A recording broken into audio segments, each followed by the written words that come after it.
Alors l'EFT est une technique vraiment très intéressante, mais souvent mal utilisée, et certaines des différentes propositions que l'on en fait la détournent de sa véritable vocation.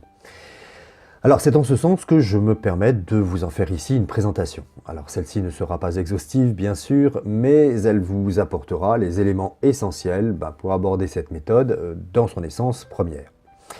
Alors l'EFT est une thérapie qui traite du trauma pour libérer la personne de ses émotions qui l'enchaînent à un ou des événements passés et les symptômes qui en découlent.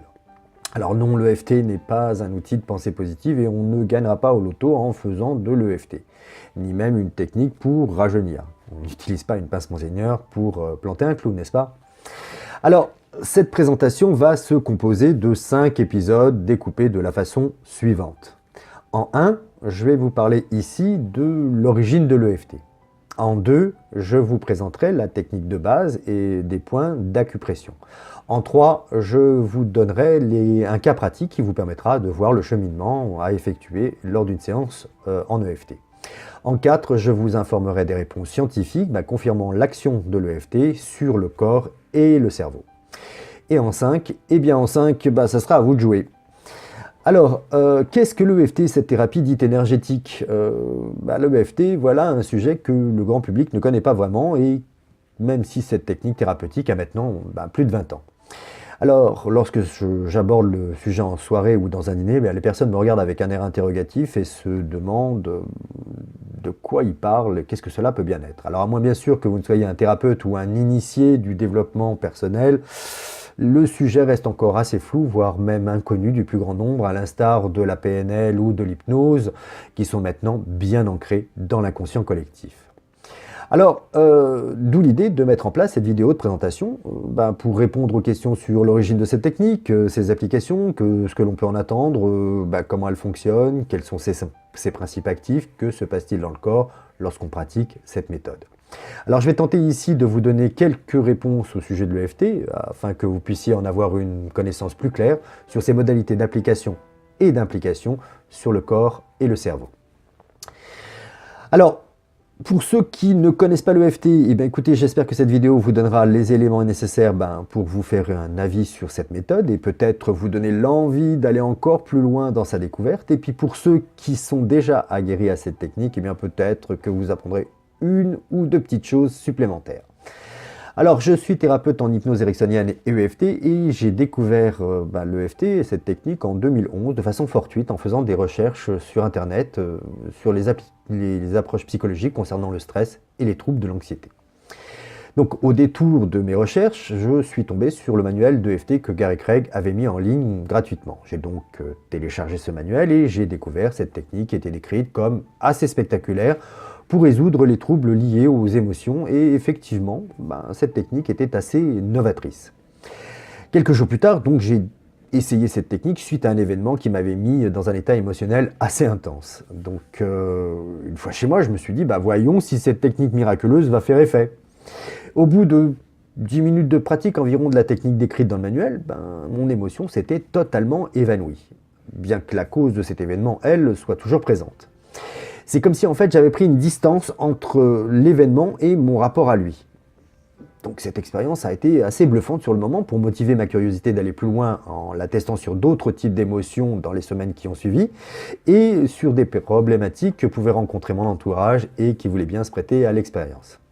Et là aussi, les résultats ont été assez probants et au rendez-vous. Donc au vu de ces expériences et de ces résultats, je me suis engagé dans une formation plus complète en EFT. Alors l'EFT, qu'est-ce que c'est? L'EFT est l'acronyme d'Emotional Freedom Technique, en français, technique de libération des émotions. Alors c'est une technique de psychologie énergétique, ou pour certains une technique de relaxation psychocorporelle, ou d'autres encore, une version émotionnelle de l'acupuncture. Alors, elle fait partie de la branche que l'on appelle psychologie énergétique et qui regroupe près d'une trentaine de méthodes, dont la TAT, le RIMAP, la TFT, le BSFF, le Zenzite, l'Access Bar, etc. Mais vous pourrez retrouver toutes ces techniques en allant sur Internet et en cherchant méthode de psychologie énergétique. Alors, l'EFT va donc puiser sa structure dans deux domaines spécifiques alliant la psychologie à l'énergétique. Alors la partie psychologique, elle provient du monde occidental et est tirée de la psychologie cognitivo-comportementale, où l'on va parler de son problème, on va exposer son problème verbalement, et puis une autre partie là, énergétique, qui elle provient du monde oriental, qui nous amène à stimuler les points énergétiques situés aux entrées et sorties des points méridiens, provenant de la médecine traditionnelle chinoise, qui elle l'utilise en acupuncture depuis maintenant plus de 5000 ans. Alors, ces deux modes opératoires s'appliquant de façon simultanée. Cette technique peut être utilisée avec l'aide d'un thérapeute, bien sûr, mais c'est là aussi que réside tout son intérêt, c'est qu'elle peut être utilisée seule en auto-traitement. Alors, la technique en elle-même, elle est fort simple, voire même simpliste, ce qui lui a valu d'être décriée et même ridiculisée à ses débuts par ses détracteurs sur sa simplicité et sur les preuves de son efficacité. Mais on y reviendra un petit peu plus tard dans ces vidéos, afin que je puisse vous apporter plus de précisions sur les bases scientifiques apportant les éléments de son efficacité. Alors donc, comme je vous le disais, la technique en elle-même est très simple et ça prend en moins de 30 minutes. Mais pour aussi simple qu'elle soit, elle n'est pas aussi simpliste que cela sur son mode opératoire et sur la subtilité de son application pour qu'elle soit efficace. Alors, comment est né l'EFT? L'EFT est né par un concours de circonstances et de façon assez fortuite, comme beaucoup de découvertes à travers l'histoire. Nous sommes dans les années 80 et tout commence avec le docteur Roger Callahan, psychologue cognitiviste et hypnothérapeute.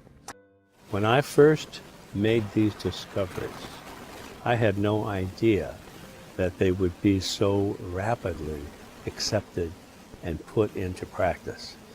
It's no good to have a very successful, rapid treatment if it can't be applied in reality. So this I'm pleased that it's being applied in reality.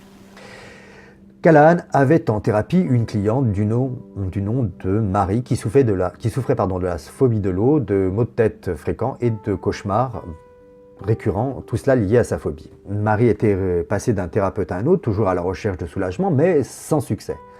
Le docteur Callahan a bien essayé lui aussi de l'aider pendant 1 an en utilisant ses méthodes conventionnelles, mais là aussi, lui non plus, n'a pas fait vraiment de grands progrès. Un jour, au cours d'une de ces séances, Marie se plaint d'une douleur à l'estomac et juste à la seule pensée d'être près de l'eau. Callahan, qui étudiait à cette époque-là la médecine traditionnelle chinoise, lui propose de tapoter plusieurs fois le point méridien situé sous l'œil qui correspond au méridien de l'estomac, ici. À ce moment-là, Callahan ne pense pas à la phobie, mais à la douleur, et il sait que cet endroit sous l'œil pourrait générer un soulagement. Après quelques minutes, même plusieurs minutes de tapotement, et à l'étonnement du docteur, Marie le regarde avec stupeur et lui annonce « Je n'ai plus peur de l'eau ». Et elle se dirige sans hésitation vers la piscine. Oui, Callahan faisait ses séances chez lui et il avait une piscine tout près. Callahan, inquiet, la suit et ne peut que constater les faits. Marie est agenouillée au bord de l'eau et s'asperge le visage avec frénésie.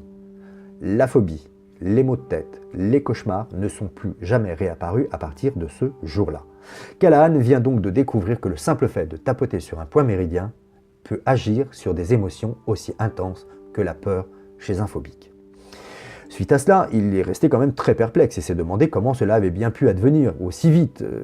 Il n'arrivait même pas à y croire lui-même. Donc intrigué, il poussa ses recherches, ses investigations et expérimentations jusqu'à créer une thérapie basée sur les points d'acupuncture des méridiens alliés à l'expression verbale du problème, qu'il appellera donc TFT, la Thought Field Therapy. Thérapie du champ mental en français, ce qui est beaucoup plus simple à dire qu'en anglais. Alors, cette thérapie rencontre un franc succès et commence à se faire connaître. C'est là que Gary Craig fait son entrée. Gary Craig est ingénieur à Stanford et contacte Callahan pour se former. Gary Craig est à la base ni psychologue ni thérapeute, mais il est fasciné par tout ce qui se rapproche de près ou de loin au développement personnel et ses techniques. Il a lu des centaines de livres, il a investi des milliers de dollars pour suivre des ateliers et formations. Il a investi une grande partie de son temps pour savoir ce qui était efficace dans ce domaine, allant à la rencontre de nombreux psychiatres, psychologues, psychothérapeutes, neurologues, médecins, afin d'enrichir ses connaissances dans ce domaine.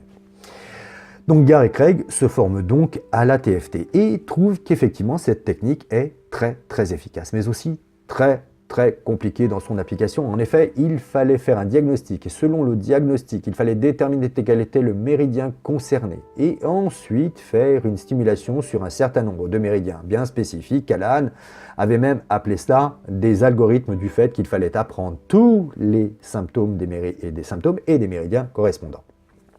Trouvant cela trop compliqué, Gary Craig simplifie la technique au fil des années en réduisant le nombre des points méridiens à tapoter et invente ce qui deviendra la séquence de base nécessaire et suffisante pour tout traiter.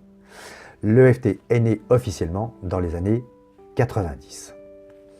Alors maintenant que vous connaissez la genèse de cette thérapie, il serait temps de passer à cette méthode simple mais très efficace pour vous permettre de commencer la pratique. Alors si vous êtes prêts, je vous invite alors à me retrouver dans le second épisode de cette découverte. À tout de suite.